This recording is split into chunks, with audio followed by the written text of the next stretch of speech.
want to do is check in and see how the state of mind is with both these guys.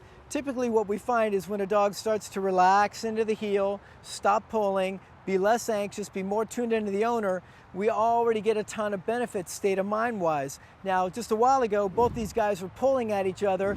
Atticus was pretty serious about wanting to go after Magoo. And so what we're going to demo is, first, your very foundational principles, keeping the dogs, both of them, in a heel, nice, relaxed, tuned in, focused with you. But then, if either of them start to get a little worked up about the other, a little tense, if we start to lose focus, they start to pull out in front, we're going to correct for that.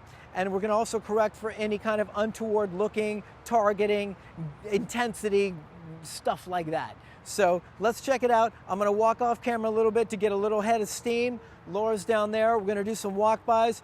If I feel I need to use some space to make it initially a little bit more comfortable for the dog, I definitely will. But you'll also be able to see me working the e-collar here and see what kind of levels I use to try and monitor and manage his state of mind and keep him in the right gear. Let's check it out. So his heel's pretty good. I can tell he's already looking at the other dog. I'm going to give him a little space. Heel, correction, heel, correction, heel, heel. Good boy, good boy, good boy.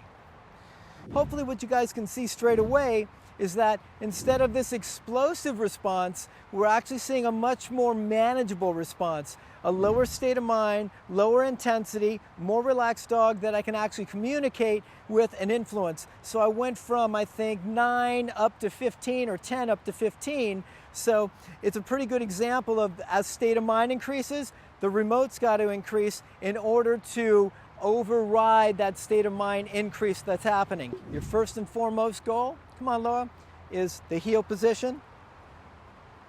You can see I'm a little bit worried. I move away. No. Heel. No. No. All right, guys, so that's a real good example of, as I'm trying to walk past the other dog, being mindful of his state of mind. I was correcting, but I actually got a little behind him. He started to ramp up a little bit. I was moving up on the dial, but I was a little bit behind him. I was a little slow. So what happened was his state of mind got ahead of me, of my corrections, and so I wasn't able to actually bring him back down to a totally relaxed state. So my goal is to see if I can get him into a totally relaxed state by getting the e-collar just in the right zone for him to chill out. So we're going to do several reps and just going to watch us work through this and problem solve. This is real life working with reactivity stuff. So let's check it out. Come on, buddy.